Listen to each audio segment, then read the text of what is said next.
السلام علیکم ورحمۃ اللہ وبرکاتہ۔ کیا حال ہے سب کا؟ الحمد للہ، اللہ کا شکر، الحمد للہ۔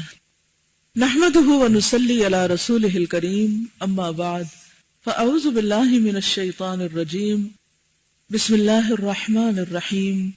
رب اشرح لی صدری ویسر لی امری واحلل عقدۃ من لسانی یفقہوا قولی۔ تو تیار ہیں پھر دوا کے لیے؟ کس چیز کی دوا؟ جی، دلوں کی۔ تو آپ کے خیال میں دل کی بھی کوئی زندگی ہوتی؟ دل سوچتا ہے یا دماغ سوچتا ہے؟ اس پر کچھ ریسرچ کی گئی اس ہفتے، تو اس کی کچھ فائنڈنگز آپ کے سامنے رکھتی ہوں۔ آپ میں سے کئی لوگوں نے پہلے بھی اس کو پڑھا ہوگا۔ پہل دل کو صرف ایک پمپنگ مشین سمجھا جاتا تھا کہ جو ہمارے جسم کے اندر کیا کرتا ہے؟ بلڈ پمپ کرتا ہے۔ لیکن جب سے دل کی مصنوعی پیوند کاری کا دور شروع ہوا، یعنی تبدیلی قلب کے جس کو عمل کہتے ہیں، ہارٹ ٹرانسپلانٹ، تو اس سے یہ باتیں کچھ سامنے آئیں، کچھ ایسے تجربے اور ایکسپیرینس کے جس سے یہ پتا چلا کہ دلوں کی تبدیلی سے انسانوں کا حال بدل گیا، ان کی طبیعتیں بدل گئی، ان کے احساسات بدل گئے، جذبات بدل گئے، خیالات بدل گئے، اور وہ ان کے اپنے خیالات نہیں تھے بلکہ ان کے جسم ان خیالات کے تابع ہو گئے جن کا ان کو دل لگایا گیا تھا۔ جیسے یہ پتہ چلتا ہے کہ انسان اگر مر بھی جائے، دنیا سے چلا بھی جائے، تو جو کچھ اس کے دل میں ہے وہ ساتھی ہے۔ اگر وہ دل قبر میں جائے گا تو وہاں پر جو کچھ اس کے اندر ہے وہ ساتھی ہوگا، وَحُصِّلَ مَا فِي الصُّدُورِ، قیامت کے دن ہوگا۔ اور اگر دنیا میں وہ کسی اور کے سینے میں رکھ دیا گیا ہے تو وہاں بھی وہ اپنے خیالات کے ساتھ موجود ہوگا۔ یہ کہتے ہیں کہ انسانی جنین میں حمل کے 21ویں دن دماغ سے پہلے دل بنتا ہے، اور اس کی دھڑکن شروع دن سے آخری سانس تک ہوتی ہے۔ اور آج ہی میں نے ایک نیوز پڑھی ہے جس میں ایک جنین، جس کی عمر، جنین کہتے ہیں جو فیٹس ہوتا ہے ماں کے پیٹ میں، جس کی عمر صرف 17 ویک ہے، وہ مسکرا رہا ہے۔ 17 weeks fetus is smiling۔ Smile کا تعلق کس سے؟ دماغ سے، دل سے۔ تو اس سے یہ پتا چلتا ہے کہ اگر 17 ویک بچہ ماں کے پیٹ میں کسی بات پہ خوش ہو رہا ہے تو اس کا تعلق اس کے دل سے ہے۔ اور سب سے پہلی چیز جو انسان کے جسم میں حرکت کرتی ہے وہ دل ہی ہوتا ہے۔ بالکل ابتدائی سٹیج پہ اگر آپ دیکھیں تو وہ جگہ پھڑک رہی ہوتی ہے۔ اور سب سے آخری چیز جو ایک طرح سے کام کرنا چھوڑتی ہے لیونگ چیزوں میں سے، وہ بھی دل ہی ہے۔ کیونکہ اگر دماغ کام نہ کرے تو بھی مریض زندہ رہتے ہیں۔ ہاں، موت اس وقت آتی ہے جب دل کام کرنا چھوڑ دیتا ہے۔ کہتے ہیں کہ دل نیورونز کا ایک نیٹ ورک ہے جو ہارمون پیدا کرتا ہے اور تمام جسم کو کنٹرول کرتا ہے۔ اس میں یاد رکھنے، میموری، محسوس کرنے اور جذبات پر قابو پانے کی صلاحیت ہوتی ہے۔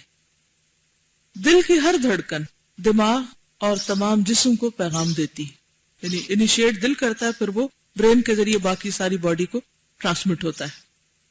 یہ پیغامات الیکٹرو میگنیٹک سگنلز کی مانند ہوتے ہیں۔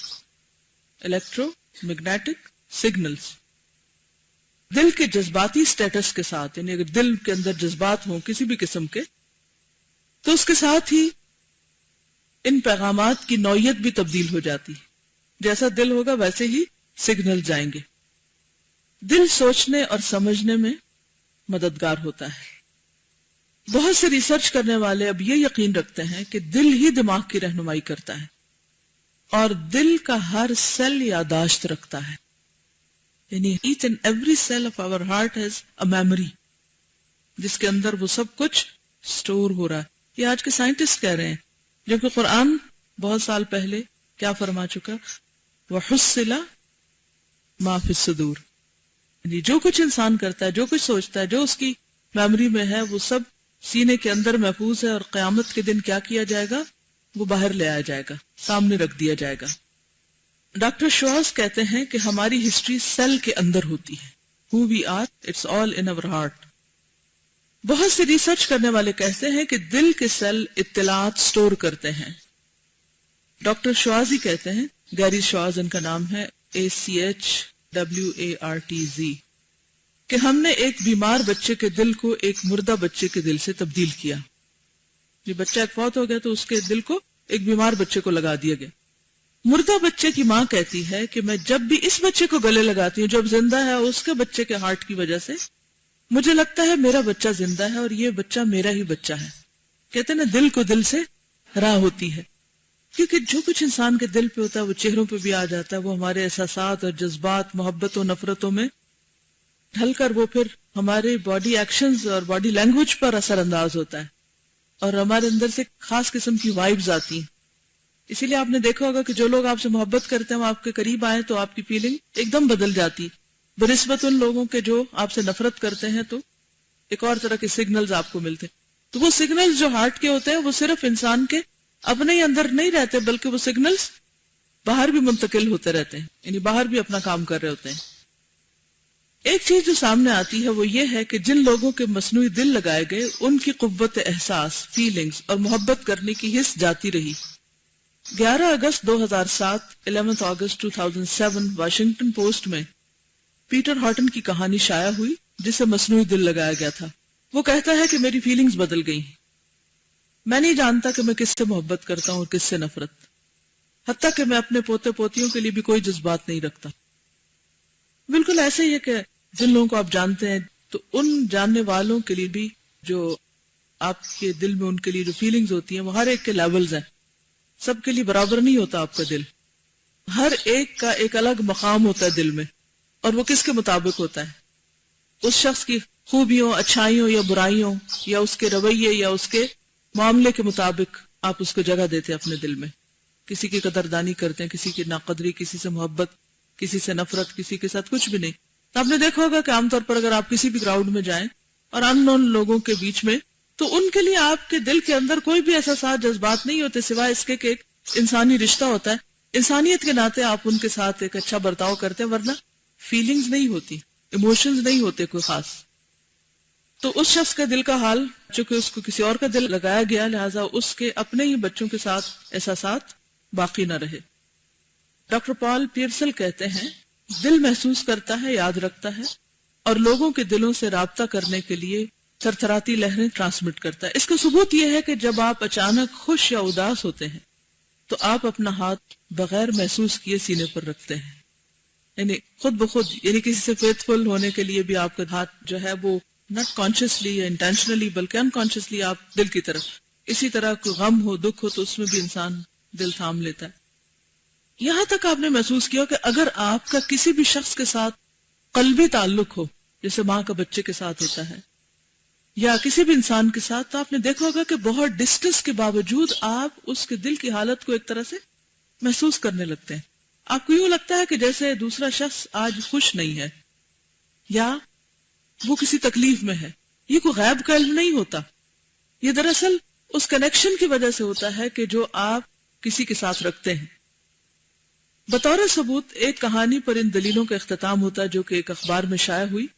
ایک عورت نے ایک دہریہ مرد سے شادی کی اور چند سالوں کے بعد دہریہ مرد نے بندوق کی گولی سے اپنے آپ کو ہلاک کر دیا، ایتھیسٹ نے. اس کی موت کے بعد ڈاکٹروں نے دیکھا کہ اس کا دل صحت مند حالت میں ہے ابھی، تو انہوں نے اس کا دل ایک مسلمان مریض کو لگا دیا. حادثاتی طور پر وہ شخص خودکشی کرنے والے شخص کی بیوہ سے ملا تو اسے محسوس ہوا کہ وہ مدت سے اس عورت کو جانتا ہے اور اس نے اظہار محبت کر دیا. حیرانی کی بات یہ کہ وہ مسلمان بھی دہریہ ہو گیا اور اس نے بھی اسی طریقے پر بندوق سے خودکشی کر کے اپنی زندگی کو ختم کر لیا. تو اس لیے الا ان فی الجسد مضغۃ اذا صلحت صلح الجسد کلہ واذا فسدت فسد الجسد کلہ. تو فسد الجسد یعنی اپنے آپ کو خود کل کرنا، خودکشی کرنا، وہ بھی کیا ہے؟ فسد الجسد، خود کو خود نقصان دینا، تکلیف دینا. بہرحال اس پس منظر میں اب آپ اپنے دلوں کا جائزہ لے لیں، ان کا حساب کتاب کر لیں اور ان کی اصلاح کر لیں.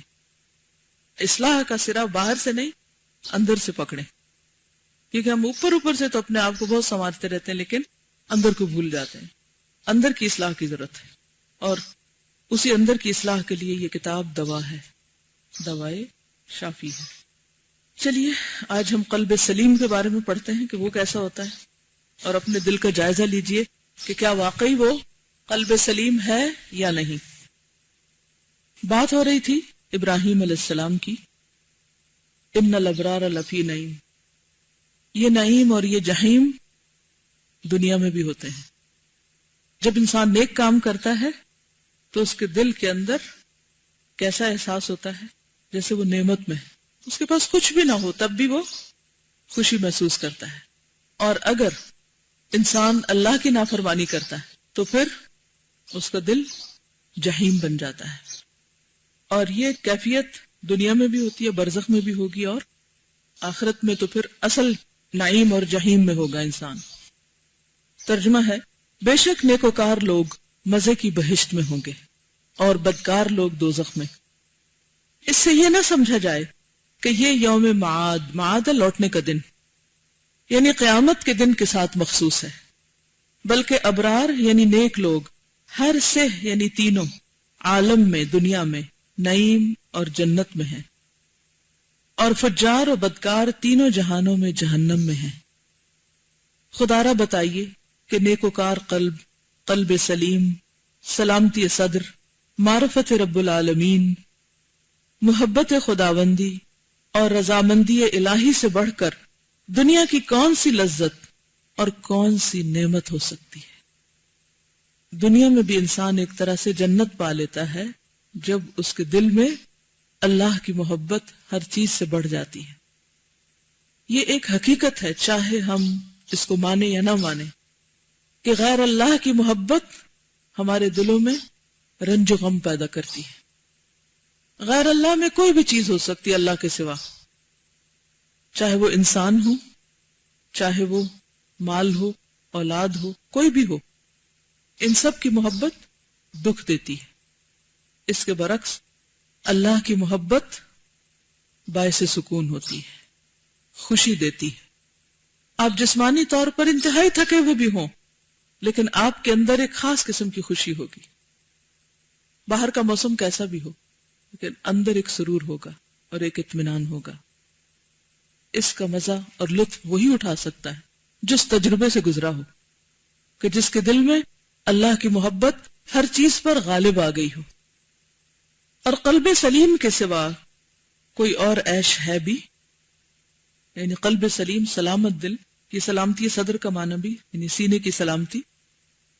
خود اللہ تعالیٰ اپنے خلیل علیہ الصلاۃ والسلام یعنی ابراہیم علیہ السلام کی مدح اور توصیف میں اور سلامتی قلب کے بارے میں فرماتا ہے، اور نوح علیہ السلام کے طریق پر چلنے والوں میں سے ایک ابراہیم علیہ السلام تھے، جبکہ صاف قلب کے ساتھ اپنے پروردگار کی طرف رجوع ہوئے۔ کہاں گئے تھے وہ؟ جا کا مطلب ہوتا ہے نا آنا۔ کہاں گئے تھے؟ اللہ کی طرف رجوع کیا تھا، اللہ کی طرف پلٹے تھے۔ آپ کبھی جاتے ہیں اپنے رب کے پاس؟ کہاں؟ کیا آپ کے بارے میں بھی اللہ تعالیٰ یہ فرما سکتے ہیں اذ جاء ربہ بقلب سلیم؟ نیز اللہ تعالیٰ انہی کے قول کی نقل فرماتا ہے، یعنی اللہ سبحانہ وتعالیٰ نے ابراہیم علیہ السلام کے اس دل کا حال ابراہیم علیہ السلام ہی کے الفاظ میں بیان فرمایا ہے۔ اس دن نہ مال ہی کام آئے گا نہ بیٹے، مگر جو پاک قلب لے کر، قلب سلیم لے کر اللہ کے حضور میں حاضر ہوگا۔ لیکن ہماری عقلوں کو کیا ہو گیا ہے، ہمارے نفر نقصان کے معیار کو کیا ہو گیا ہے کہ جو چیزیں کام آنے والی نہیں، ہمارا زیادہ وقت، دلچسپی، محنت، مشقت، تھکن انہی کی خاطر ہے، اور جو چیز فائدہ دینے والی ہے اس پر توجہ کم ہی ہے۔ اور قلب سلیم وہی ہے جو شرک، غل یعنی بغض وغیرہ، غش دھوکہ، حقد اور حسد، حقد بھی کینے کو کہتے ہیں، حسد جالسی، بغض اور کینہ، حرص اور طمع، کبر اور غرور، حب دنیا اور حب ریاست سے سالم محفوظ ہو۔ اب آپ دیکھیے کہ اس میں ایک چیز اللہ سبحانہ وتعالیٰ نے اپنے حق سے متعلق کی ہے، اور وہ کیا ہے؟ شرک۔ اور باقی ساری چیزیں کس سے متعلق ہیں؟ حقوق و لباس سے متعلق ہیں، یہ ہم ان کے حق میں کمی کرتے رہتے ہیں. غل، غش، حقد، حسد، بغض، کینہ، حرص، طمع، کبر، غرور، حب دنیا اور حب ریاست. بہت سے لوگ اس پر مطمئن ہو کر خوش ہو کے بیٹھ جاتے ہیں ہم شرک نہیں کرتے اور ہم خالص توحید پر ہیں، اور اس دعوے کے ساتھ ایک خاص قسم کا کبر اور غرور بھی ساتھ ہی آ جاتا ہے کہ ہم دوسرے لوگوں کے مقابلے میں بہت اچھے ہیں. اچھی بات ہے، لیکن یہ جو باقی آفات ہیں اس کے متعلق کیا کہتے ہیں؟ کیا ان چیزوں سے دل کو پاک کرنا اللہ کا حکم نہیں ہے؟ کیونکہ جب تک انسان ان مصائب سے نہ نکلے اس کو اللہ کی سچی محبت نصیب ہی نہیں ہوتی. جب آپ کے دل میں کسی کے لیے بھی حسد ہے تو اس کا مطلب کیا ہے کہ آپ اللہ کی تقسیم پہ راضی نہیں، اللہ کے فیصلوں پہ راضی نہیں. کسی کو نعمت کب ملتی ہے؟ جب اللہ کی اذن ہوتی، اللہ کی رضا ہوتی ہے. لیکن عام طور پر ہم اسے کیا سمجھتے ہیں کہ شاید ان کو اپنی کوالٹی سے ملی اور یہ ڈیزرو نہیں کرتے، اور اس سے زیادہ تو میں ڈیزرو کرتا ہوں، اور یہ چیز اس کو کیوں مل گئی اور مجھے کیوں نہیں ملی. اور اس پر ہم پھر ایک جہیم میں پڑے رہتے ہیں. حسد کیا ہے؟ آگ ہے نا، اور حسد کی آگ جہیم ہے، وہ بھڑکتی رہتی ہے ہر وقت دل کے اندر، اور اس کی وجہ سے ہم کچھ نہ کچھ آگ اگلتے بھی رہتے ہیں، پھر غضب غیظ کا شکار ہوتے ہیں، غصے میں آتے ہیں اور پھر بولنا شروع کر دیتے ہیں. اب دیکھیں کہ عام طور پر یہ سب کیفیات کیوں ہوتی ہیں؟ اس وقت ہوتی ہیں جب ہم لوگوں سے توقعات رکھتے ہیں، لوگوں سے کچھ چاہتے ہیں، اور لوگ بیچارے سارے ہی کمزور ہیں، چاہے کوئی کتنا بھی بڑا ہو جائے سبھی کمزور ہیں، کیونکہ خود ان کے اپنے ساتھ ضروریات لگی ہوئی ہیں. مثلا آپ دیکھیے کہ بعض اوقات آپ چاہتے ہیں کہ ہر وقت کوئی آپ کے ساتھ ہو جو آپ کی مدد کرتا رہے اور آپ کے کام کرتا رہے تاکہ آپ زندگی کی دوڑ میں تیز ہو سکیں. لیکن کیا کوئی ایک شخص بھی، آپ کی اولاد ہو، شوہر ہو، بچے ہوں، دوست ہوں، خادم ہو، کوئی بھی شخص ایسا کر سکتا ہے؟ بیچارہ نہیں کر سکتا. کیوں؟ اس لیے کہ اس کو بھوک بھی لگے گی، اس کو نیند بھی آئے گی، اسے تھکاوٹ بھی ہوگی، اس کی اپنی بھی کچھ ضروریات ہوں گی. وہ اپنی کہاں سے پوری کرے اگر وہ 24 گھنٹے آپ ہی کا غلام بنا رہے اور ہر وقت آپ ہی کے اشارے پہ دوڑتا رہے؟ پاسبل نہیں ہے، ممکن ہی نہیں ہے. لہذا جس شخص کا دل قلب سلیم ہوتا ہے اس کے سامنے جب کسی کی غلطی آتی ہے کہ کسی نے آپ کے حکم میں کوتاہی کی، آپ کی مرضی کے خلاف کوئی کام کر دیا، آپ کی توقع بھی پورا نہیں اترا، تو وہ کیا سوچ کے مطمئن ہو جاتا ہے کہ انسان ہے، کمزور ہے، ایسا ہی ہوگا، کوئی بات نہیں، چلو چھوڑو اس کو، آگے چلو.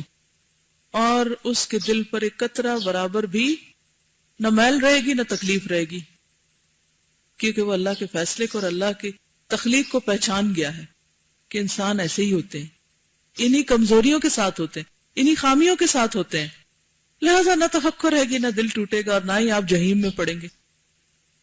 اسی طرح آپ دیکھیے کہ جیسا آپ کے اندر دل ہے نا، ایسا ہی دوسرے کے اندر دل ہوتا ہے. اگر کسی کے دل کے بارے میں آپ کو کوئی شکوہ ہے کہ اس کا دل بے وفا ہے، یا اس کے دل میں کوئی خرابی ہے، یا اس کا دل بدنیت ہے، وغیرہ وغیرہ کچھ بھی، عام طور پہ ہم لوگوں کی نیتوں پہ شک کرتے رہتے ہیں، ان کی محبتوں پہ شک کرتے ہیں، کبھی کسی اور چیز پہ شک کرتے ہیں جس کا تعلق ان کے دل سے ہوتا ہے. اور دل تو ہے ہی ایسی چیز جو ہر وقت الٹ پلٹ ہوتا رہتا ہے.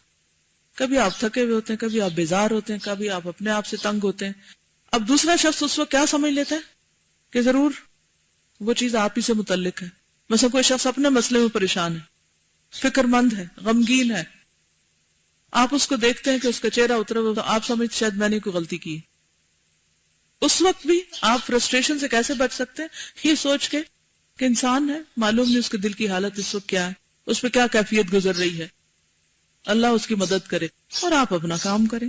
کوئی پریشانی نہیں، کوئی غم ہی نہیں، کوئی دکھ ہی نہیں، کوئی فکر ہی نہیں. ہمیں شکوہ کیا ہوتا ہے عام طور پر؟ فلاں نے مجھے دیکھا، اسمائل ہی نہیں کیا، کنی کترا کے گزر گیا، آنکھ چرا کے گزر گیا، اور شیطان فوراً پہنچ جاتا ہے، ہاں دیکھا، بڑی محبتوں کے دعوے کرتا ہے اور دل پہ گرا لگا دیتا ہے. پھر دوسری دفعہ جب اس کا دل بدلا ہوتا ہے اور وہ اسمائل کر رہا تھا اور آپ ایسے دیکھ رہے ہوتے ہیں، جب اپنی مرضی ہوتی تو اسمائل کرنا شروع کر دیتے ہیں، اور جب ہمارا دل چاہتا ہے تو کوئی ہماری اسمائل کا جواب بھی نہیں دیتا. یہی تو غلط فہمی ہوتی ہے چھوٹی چھوٹی. اس وقت ہم بھول جاتے ہیں کہ دوسرا شخص بھی انسان ہے اور اس کے اوپر بھی مختلف کیفیات آتی ہیں جیسی بعین ہی خود ہمارے اوپر آتی ہیں. تو ان معاملات میں اتنی فکر مندی کی کیا ضرورت ہے, اتنی پریشانی کی کیا ضرورت ہے؟ تو پھر انسان حالات کے مطابق معافقت کرتا چلا جاتا ہے اور وہ ہر حال میں نعیم میں رہتا ہے, نعیم میں رہتا ہے. کسی کو بینیفٹ آف ڈاؤٹ دیتا ہے کہ وہ بھول گیا ہوگا, کسی کو دیتا ہے کہ اس کی طبیعت خراب ہوگی, وہ ایسا ہے نہیں, بس ہو گیا, اس سے انسان ہے, کمزور ہے. کسی کو کسی طرح, کسی کو کسی تعویل سے. ہوتا کیا ہے کہ ہم اپنے آپ کو تو خوب تعویلیں دیتے ہیں, جب اپنے سے غلطی ہو جاتی ہے تو بہت سی تعویلیں دے دیتے ہیں, لیکن جب کسی کی غلطی ہوتی ہے تو کوئی تعویل نہیں دیتے, خوب خوب پکڑتے ہیں دوسرے کو. اور دوسرے کو تو کیا اس کا اثر پہنچے گا, اس سے پہلے خود جو جہیم میں ہے وہ اپنے اوپر پڑے گا. تو اس لیے اپنی بھلائی کے لیے اور اپنے فائدے کے لیے لوگوں کو معاف کر دیا کریں اور لایانی باتوں کو چھوڑ دیا کریں اور چھوٹی چھوٹی باتوں کو بڑھایا نہ کریں. کسی بھی ریلیشن شپ میں, چاہے ہسبینڈ ہو, چاہے بچے ہو, چاہے دوست ہو, چاہے کولیگز ہو, کوئی بھی ہو. اور پھر اس میں آپ دیکھیے کہ نمبر 1 شرک ہے اور آخری بات جو ہے وہ حب ریاست ہے, اتھارٹی کی محبت, چیزوں کو کنٹرول کرنے کی, پوزیسو ہونے کی. یہ ایک اور آفت اور بلا ہے. اور شرک کے بعد بہت سی خرابیاں اس مصیبت سے آتی. یہ حب ریاست صرف کسی ملک کے سربراہ میں نہیں ہے, یا کسی آرمی کے جرنیل میں نہیں ہے, یا کسی اور ادارے کے چیئرمین میں نہیں ہے. یہ حب ریاست ہر شخص کے اندر. حتیٰ کہ آپ دیکھیں گے کہ جو سرونٹس کے اندر بھی جو زیادہ سٹرونگ ہوتا ہے وہ کمزوروں کو باس اراؤنڈ کر رہا ہوتا ہے, ان کو کنٹرول کر رہا ہوتا ہے اور ان کا لیڈر بنا ہوا ہوتا ہے اور ان پہ اپنا حکم چلانا چاہتا ہے. اسی طرح خواتین کے اندر کوٹ کوٹ کے بھری ہوئی چیز. ساس بہو کے سارے جھگڑے کہاں سے شروع ہوتے ہیں؟ یہاں سے شروع ہوتے ہیں, حب ریاست, کہ کنٹرول میرے ہاتھ میں رہے. ساس چاہتی ہے میرے ہاتھ میں رہے, بہو چاہتی ہے اب میری شادی ہوگی, یہ میرا گھر ہے, وہ کنٹرول میرے ہاتھ میں آ جائے. اس مصیبت پہ قابو پانے کے لیے بھی بہت مضبوط ایمان چاہیے ہوتا ہے کہ جس میں انسان اختلاف کے باوجود لوگوں کے ساتھ بہت مفاہمت کے ساتھ رہے اور بہت کنٹرول کی فکر نہ کرے, بلکہ اپنی ذمہ داری ادا کرنے کی فکر کرے, کیونکہ کلکم راعٍ وکلکم مسئول عن رعیتہ. اور اللہ سے خیر و بھلائی کی دعا انسان مانگتا رہے. اور آپ دیکھیں گے کہ بہت سی چیزیں جن کو آج ہم اتنی بڑی بلا سمجھتے ہیں, اتنی بڑی چیز سمجھتے ہیں, کچھ عرصے کے بعد ان کی کوئی بھی ویلیو نہیں ہوتی. جو خواتین شادی شدہ ہیں وہ سوچیں کہ جن گھروں میں وہ بیاہ کے گئی تھیں, کہاں ہے وہ گھر اب, جہاں آپ کے دل میں جہیم تھا کہ اس گھر کی اتھارٹی مجھے مل جائے. یا جنہوں نے بیٹوں کو بیایا ہے اور بہوؤں کو لے کر آئے اور پہلے تو بہت چاہ پیار محبت لاڈ سے, اور پھر کچھ ہی عرصے کے بعد کولڈ وار شروع ہوئی, پھر وہ کولڈ ہاٹ میں تبدیل ہو گئی اور پھر جنگ عظیم میں بدل گئی, حتیٰ کہ ملک و ریاست الگ ہو گئی. کیا ہوا اس کا؟ چھوڑ کے چلے گئے, سب ریاست چھوڑ کے چلے گئے, اور جو ہے انہوں نے بھی چلے جانا ہے. اور یہ اس وقت ہوتا ہے جب انسان کے سامنے کوئی اور بڑا مقصد نہیں ہوتا. اس کے سامنے مقصد بس اس کا گھر ہی ہے یا اس کی چند چیزیں ہی ہیں کہ جن کو وہ اپنے کنٹرول میں لینا چاہتا ہے. دنیا میں بہت سے ایسے لوگوں کو دیکھا گیا ہے کہ جو بہوؤں کو کچن میں پھٹکنے نہیں دیتے تھے. کچن جو ہے وہ کنٹرول ہے پورے گھر کا. اگر یہ ہاتھ سے نکل گیا تو سمجھو سب کچھ گیا, کیونکہ وہ شکم کی خواہشات جو ہیں وہ بھی ساتھ ہی ہیں نا, تو وہ اس کو اور زیادہ سٹرونگ کر دیتی ہیں اس ریاست کو کنٹرول کرنے کو. اور پھر کیا ہوا, دیکھتے ہی دیکھتے سب کچھ یا بیماری کی شکل میں یا موت کی شکل میں یا کسی اور ہم و غم کی وجہ سے سب ریاست چلی گئی ہاتھ سے, اور انہی بہوؤں کے محتاج ہو گئے جن کو پاس نہیں پٹکنے دیتے تھے, جن کو مرضی سے زائد کھانا لینے کی اجازت نہیں تھی, اب انہی کے ہاتھوں سے کھانا کھا رہے ہیں اور انہی سے پانی کو ترستے ہیں کہ وہ پلائیں تو پی سکتے ہیں. یہ اکثریت کا حال ہے. یہ مثالیں روز دیکھتے ہیں آپ, لیکن کوئی سبق نہیں لیتا ان سے. ہر معاملے میں آپ دیکھیے, کوئی بھی ایسی جگہ جس کی اتھارٹی کا آپ کو بہت شوق ہے, حب ریاست, سب کا انجام یہی ہے, کچھ بھی ساتھ نہیں جانا. جب پاس رہنا ہی نہیں تو کیوں نہیں اپنی زندگی میں اپنے ہاتھوں دوسروں کو دیتے؟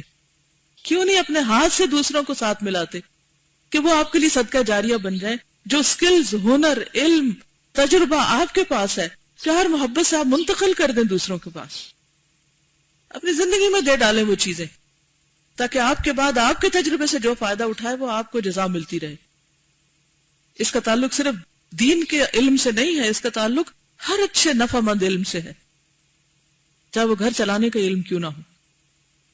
تو بات یہ ہے کہ جب اللہ کی محبت دل میں آتی ہے تو پھر ایسی چیزوں کو کنٹرول کرنے سے زیادہ شوق ہوتا ہے اللہ سے ملاقات کا۔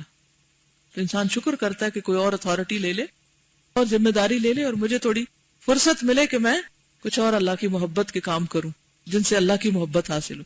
پھر انسان کا توجہ اور دھیان بڑھ جاتا ہے، ورنہ شیطان مسلسل وہی چیزیں انسان کے لیے رائی کا پہاڑ بنا بنا کے دکھاتا ہے۔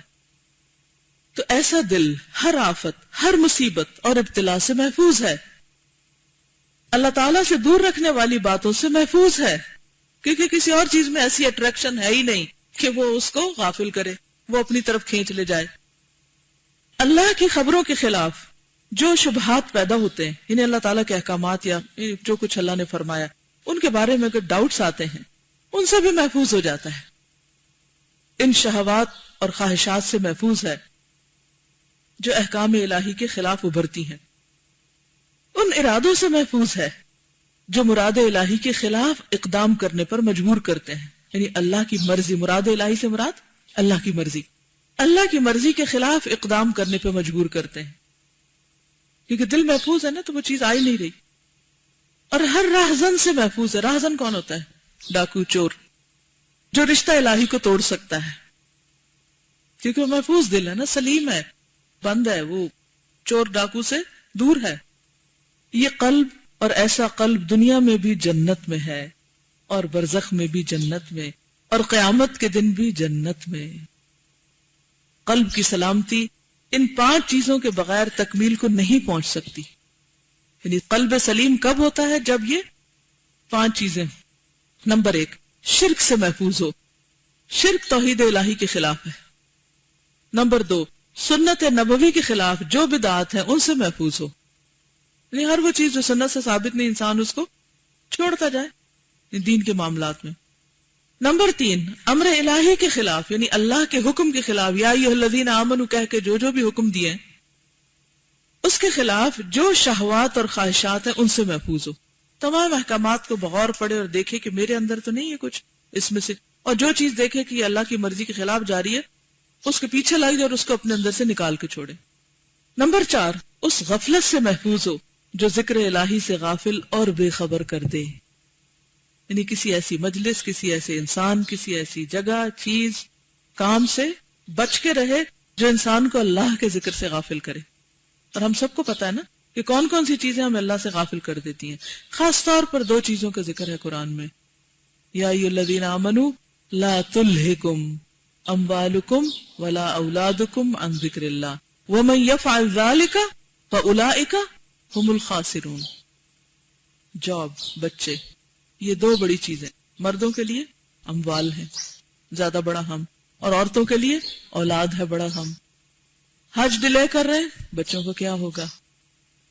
زکوٰۃ نہیں دے رہے کہ مال کو ایسی چیزوں پہ لگائے چلے جا رہے ہیں کہ جن کی حقیقت میں کوئی بڑی ضرورت نہیں، یہ بے وجہ قرضے پہ قرضے لیے چلے جا رہے ہیں مال مزید بڑھانے کے لیے۔ تو ہر شخص کی کوئی نہ کوئی کمزوری ہوتی، اور ہر شخص خود جان سکتا ہے کہ کون سی چیز ہے، کون سی جگہ ہے، کون سا کام ہے، کون سا موقع ہے جس سے میں پھسلتی ہوں۔ خود اپنے آپ کو چیک کریں، کیا چیز آپ کو اللہ سے غافل کرتی؟ ہو سکتا ہے آپ کو کمپیوٹر ہی ہو سکتا ہے ٹیلی فون ہو سکتا ہے کوئی کتاب ہو سکتا ہے کوئی انسان ہو۔ کون سی ایسی چیز ہے کہ جس میں آپ مشغول ہوتے ہیں تو آپ کی نماز لیٹ ہو جاتی ہے؟ کون سی ایسی چیز ہے کہ جس میں مشغول ہونے کے بعد آپ قرآن پڑھنے کا ٹائم ہی نہیں پاتے، ذکر استغفار کا وقت ہی نکل جاتا ہے؟ مثلاً آپ دیکھیے کہ آپ میں سے ہر شخص کہیں نہ کہیں کچھ نہ کچھ سفر کرتا ہوگا، چاہے وہ گاڑی پہ کرے، چاہے وہ پیدل کرے، چاہے وہ کسی بھی طرح۔ تو دیکھا گیا کہ بہت سے لوگ سفر کرتے ہوئے بھی باتوں سے باز نہیں آتے اور کیے ہی چلے جاتے ہیں، کسی وقت خاموش نہیں ہوتے، کوئی ضرورت کی ہو یا نہ ہو بس بولے چلے جائیں گے۔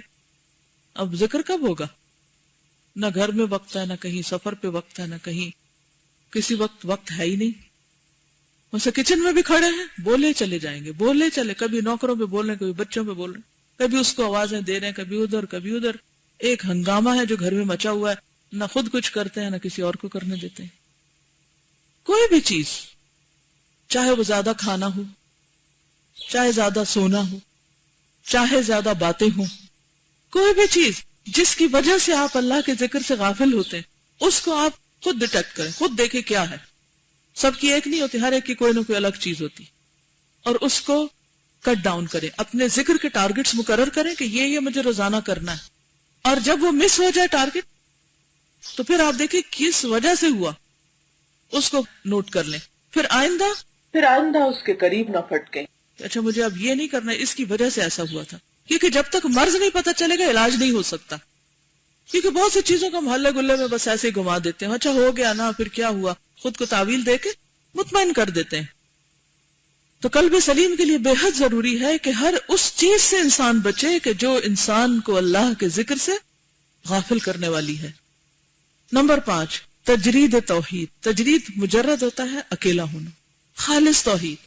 تجرید الہی کے خلاف جو خواہشات اور شہوات ہوں ان سے محفوظ ہو. یعنی کوئی چیز جو اللہ پر ایمان میں، اللہ سے محبت میں، اللہ کی عبادت میں کہیں بھی خلل انداز ہو رہی ہے کوئی چیز، تو اس سے اپنے آپ کو الگ کریں، اس کو کٹ ڈاؤن کریں. ان 5 چیزوں کے علاوہ ایک اخلاص بھی ہے، سنسیئرٹی، لیکن یہ 5 امور پر حاوی ہے. یہ 5 چیزیں اللہ اور بندوں کے درمیان کے حجابات ہیں، پردے ہیں، کرٹنز ہیں. ہر حجاب کے ماتحت بے شمار اقسام ہیں جو بے شمار افراد اور لا تعداد اشخاص پر مشتمل ہیں، تہیں ہیں ایک کے بعد ایک. اسی وجہ سے ہم کہتے ہیں نا، ہم کوشش بھی کرتے ہیں لیکن اصلاح ہو ہی نہیں پاتی. کیونکہ آپ ایک پردہ ہٹاتے ہیں، اتنے میں آگے ایک اور ہوتا ہے، اس کو ہٹاتے ہیں تو آگے سے ایک اور آتا ہے، ایک اور. جب انسان کو کوئی بات پتہ چلتی ہے وہ کہتے ہیں ہاں مسئلے کا حل مل گیا، لیکن پھر آپ دیکھتے ہیں کہ کہیں اور جا کے اٹک جاتے، پھر وہ ہٹتا ہے تو پھر ساری زندگی عمل جاری رہتا ہے. اسی لیے ہر بندہ اس امر کا محتاج اور ضرورت مند ہے کہ بارگاہ الہی میں اپنے لیے ہمیشہ صراط مستقیم کی ہدایت طلب کرتا رہے. کبھی آپ نے سوچا ہوگا کہ ہر نماز کی ہر رکعت میں سورۃ فاتحہ کیوں ہے؟ یہ سوال ہر ایک کے ذہن میں آتا ہوگا اگر آپ تھوڑا سا بھی سوچیں. کیونکہ ہر وقت ہدایت چاہیے. اچھا، ہدایت کو ہم لوگ عام طور پر جب تفسیروں میں پڑھ لیتے ہیں نا، ہدایت سے مراد وہ راستہ جو بندے کو اللہ کی طرف لے جائے، وہ ایک ویگ سی بات. ہدایت کیا ہے؟ دسو، رہنمائی. کس چیز میں رہنمائی؟ ہر چیز میں رہنمائی چاہیے. یہ رہنمائی صرف اس میں نہیں ہے کہ نماز کیسے پڑھیں، روزہ کیسے رکھیں، زکوٰۃ کیسے دیں. یہ تو ہے ہی، ریچولز ادا کرنے بڑی اچھی طرح پتہ ہونے چاہیے. جو لوگ حج پہ جا رہے ہیں ان کو پتہ ہوگا کہ اس قدر فکر مند ہے کہ انہوں نے سارے ریچولز کو اچھی طرح سیکھ لیا، یعنی کوئی چیز رہ نہ جائے. Obviously this is رہنمائی، آپ کو پہلے سے پتہ ہونی چاہیے کام شروع ہونے سے پہلے. لیکن کیا یہ صرف نماز روزہ اور حج تک کی بات ختم ہے؟ کیا ہمیں ریلیشن شپس میں اللہ کی رہنمائی اور گائیڈنس نہیں چاہیے؟ لیکن کتنے لوگ ہیں کہ شادی سے پہلے انہیں بتایا جاتا ہو یا وہ خود جاننے کی کوشش کرتے ہو کہ میرے اوپر میرے شوہر کے کیا حقوق ہیں، یا شوہر کو پتا ہو کہ اس کے اوپر بیوی کے کیا حقوق ہیں، کیا ذمہ داریاں ہیں، کیا فرائض ہیں، کیا کرنا ہے. بچے پیدا ہو جائیں تو کتنوں کو پتا کہ بچے کیسے پالنے. ایک اندھیرا ہے. یہ رہنمائی ہر ایک نماز سے دوسری نماز کے بیچ میں آپ نے دیکھا ہوگا آپ کو کچھ ڈیسیژنز لینے ہوتے ہیں، یہ کروں کہ نہ کروں، چھوٹے چھوٹے اور بڑے بڑے.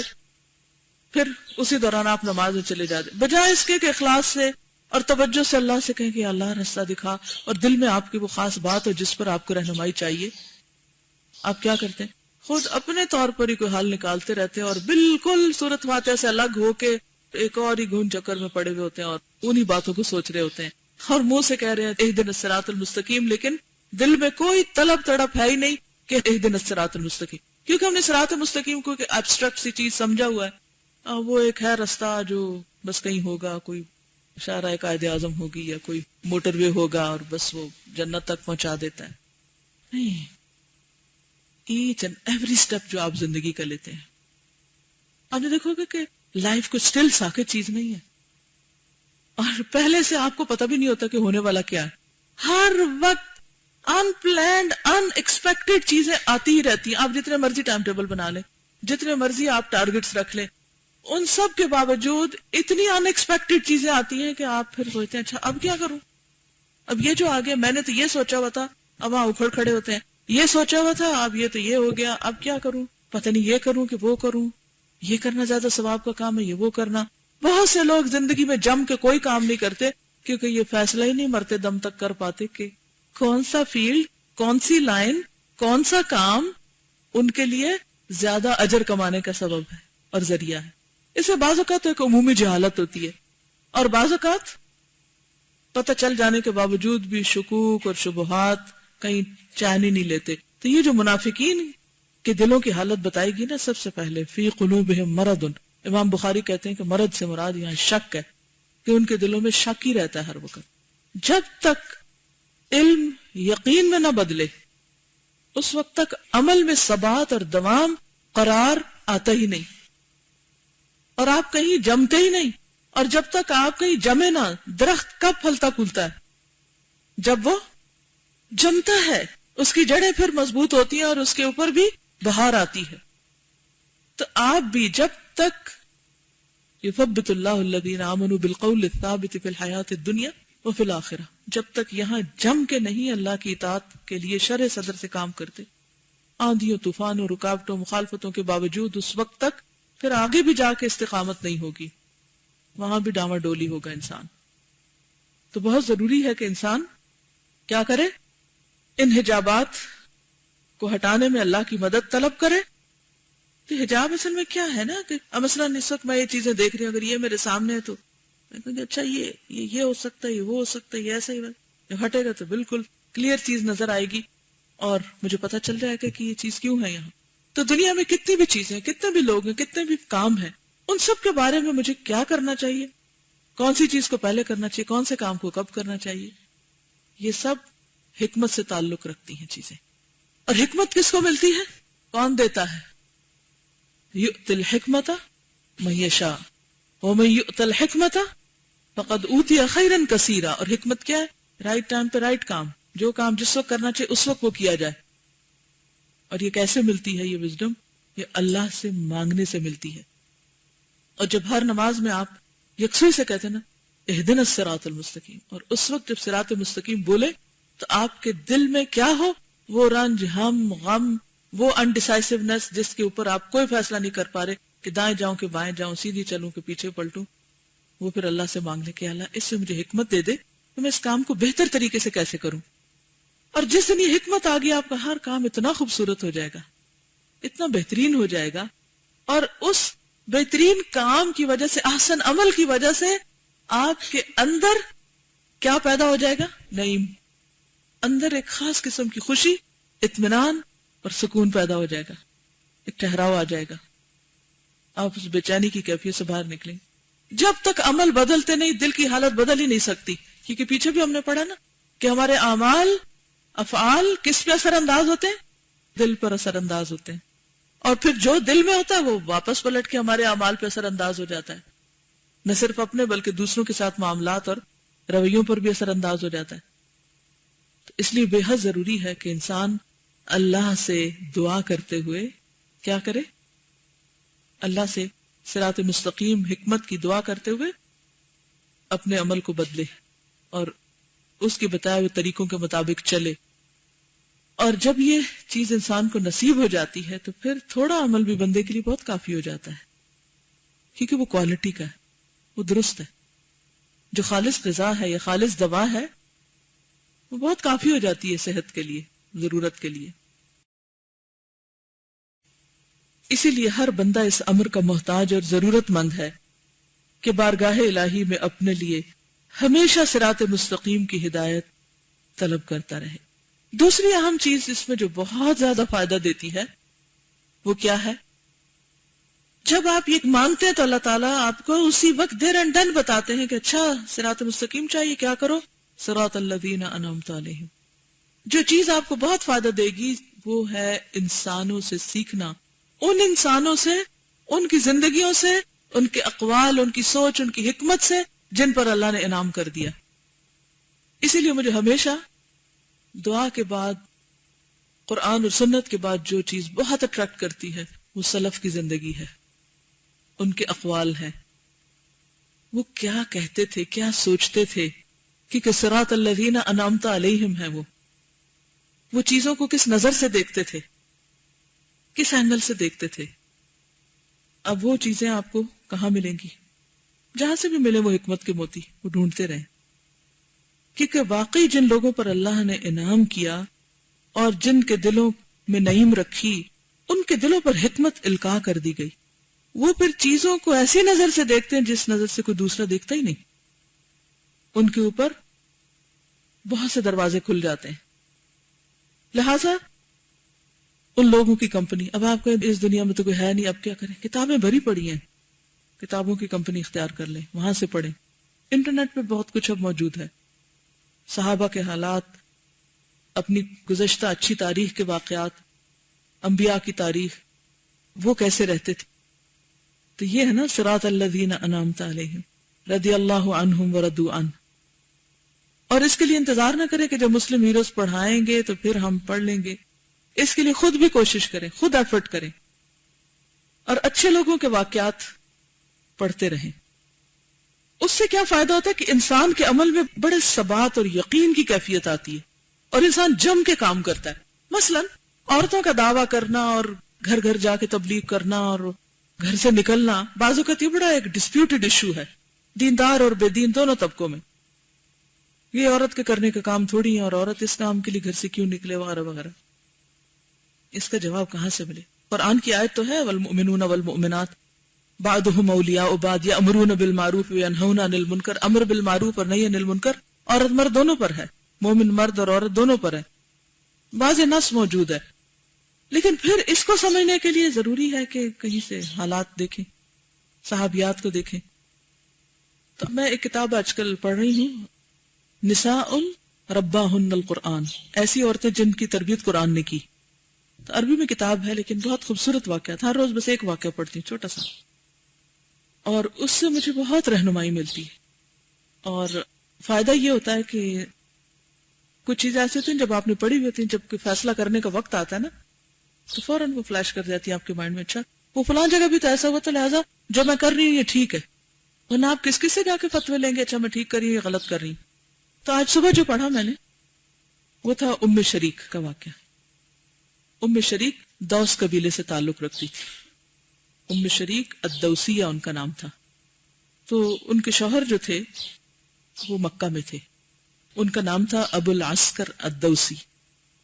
نبی صلی اللہ علیہ وسلم نے جب اسلام کی دعوت دی تو وہ مسلمان ہو گئی، اور مسلمان ہوتے ہی انہوں نے جو پہلا کام کیا وہ کیا تھا کہ قریش کے گھروں میں جانا شروع کر دیا، اور گھر گھر جا کر قریش کی عورتوں کو چھپ کر اسلام کی دعوت دیتی تھی، کیونکہ ہر دور میں عورتوں کا ایکسپوئر مردوں کی نسبت ایسی چیزوں سے کم ہوتا ہے، علم وغیرہ سے اور نئی نئی باتوں سے۔ اب تو خیر گھر پہ انٹرنیٹ آ گئے، ایکول آپ کو موقع مل گئے ہیں، آپ جو چاہے پڑھیں سنیں، اور عمومی طور پر عورتوں کے پاس ایسے چانسز کم ہوتے ہیں، کیونکہ مرد تو باہر جاتے ہیں، دیکھتے ہیں، بہت سی چیزیں سنتے ہیں، پڑھتے ہیں، علمی اعتبار سے بھی اور ویسے بھی ایکسپیرینس زیادہ ہو جاتا ہے کہ ہر روز ایک نئی سچویشن باہر دیکھ رہے۔ اور جو ایک بندہ ہر وقت گھر کے اندر ہی وہ پھر صرف وہی کچھ دیکھتا ہے، تو فرق ہو جاتا ہے، آبویسلی میچورٹی میں بھی فرق ہو جاتا ہے، کیونکہ کچھ نالج ہم ایکٹیولی لیتے ہیں اور کچھ پیسively لے رہے ہوتے ہیں، اپنے سراؤنڈنگ سے لے رہے ہوتے ہیں، اور اگر سراؤنڈنگ ایک ہی ہے آپ کی تو پھر صرف وہی ہوتا ہے۔ بہرحال ام شریک نے پہلا کام کیا کہ وہ ایک ہی گھر میں جاتی اور جا کے ان کی عورتوں کو اسلام کے بارے میں بتاتی۔ اب قریش کے سرداروں کو خبر ہو گئی کہ یہ عورت ہماری عورتوں کو بگاڑ رہی ہے، تو انہوں نے کیا کیا، اس کو قید کر لیا اور کہا کہ اگر تمہاری قوم نہ ہوتی تو ہم تمہارے ساتھ بہت برا کرتے، کیونکہ اس دور میں سب سے بڑا خدا قوم تھا، قبیلہ تھا۔ جب وہ پھر بھی باز نہ آئی، یعنی جو بھی ان کے ساتھ انٹریکشن جس کسی کی ہوتی وہ اسلام کی بات کرتی، تو انہوں نے کہا ان کو یہاں سے تو نکالو، لے جاؤ ان کو کہیں اور۔ تو وہ ان کو رسیوں میں پکڑ جکڑ کے یمن کی طرف لے جانے لگے، کیونکہ وہاں ان کے پیرنٹس کا گھر تھا۔ تو اونٹ پہ سوار کیا اور سفر کرتے رہے، ساتھ لے گئے۔ راستے میں 3 دن تک ان کو کچھ کھانے پینے کو نہیں دیا، نہ کھانا نہ پانی، جب خود کہیں اترتے سوتے آرام کرتے تو ان کو درخت کے ساتھ باندھ دیتے یا کسی بھی چیز کے ساتھ اور چھوڑ دیتے، اور بار بار یہ کہتے کہ تم دین چھوڑ دو سب کچھ ملے گا، یہ کام چھوڑ دو سب کچھ ملے گا، لیکن وہ اپنی جگہ سے نہیں ہلتی۔ اب ایک جگہ اترے اور سخت دھوپ تھی، وہاں دھوپ میں ہی باندھ دیا ان کو، اور قریب تھا کہ پیاس سے مر جاتی، تو اتنے میں وہ ایسے ہی نیم سدھ ہو کے پڑی تھی کہ انہیں اپنے سینے پہ ایک ٹھنڈک محسوس ہوئی، جیسے کوئی چیز ٹھنڈی سی ہو۔ تو انہوں نے دیکھا تو پانی کا ایک ڈول تھا، انہوں نے تھوڑا سا پیا تو وہ ڈول اوپر اٹھ گیا، پھر نیچے آیا وہ ڈول، پھر پیا، پھر ڈول اٹھ گیا، پھر بہت دفعہ ایسا ہوا، یہاں تک کہ وہ سیراب ہو گئی۔ اور پھر انہوں نے اپنے جسم پہ بھی پانی ڈالا۔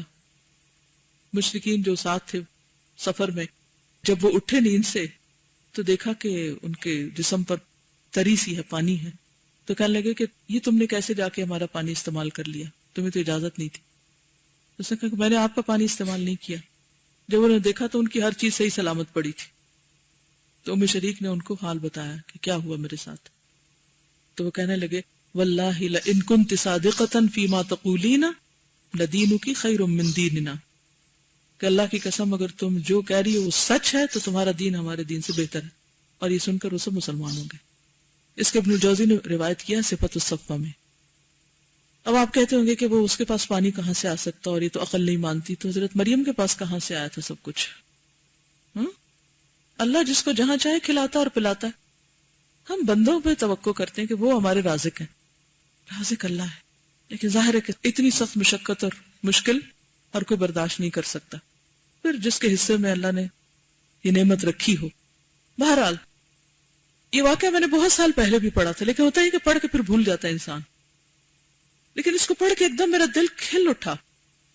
اور وہ کیا تھا کہ اگر ہم عورتیں بیچاریاں کوشش کر رہے ہیں کہ کسی طرح لوگوں کو فائدہ پہنچ جائے، اور اس کے لیے ہم اپنے وقت میں سے اپنی سارے فرائض پورے کر کے، شوہروں اور بچوں اور گھروں اور ہر ایک کی ذمہ داریاں پوری کر کے، پھر جو اپنا پرسنل وقت ہے جس میں ہم صرف بازاروں میں پھر سکتے ہیں یا اچھے اچھے کپڑے پہن کے ادھر ادھر سیر کر سکتے ہیں یا پھر سو سکتے ہیں، اس وقت کو نکال کے کاٹ کے اگر ہم اللہ کے دین کی خدمت میں لگا رہے ہیں تو انشاءاللہ اگر ہم اس راستے میں تھکتے ہیں تو اللہ ہماری دنیا کی ضروریات بھی پوری کرے گا اور آخرت کی بھی انشاءاللہ کرے گا۔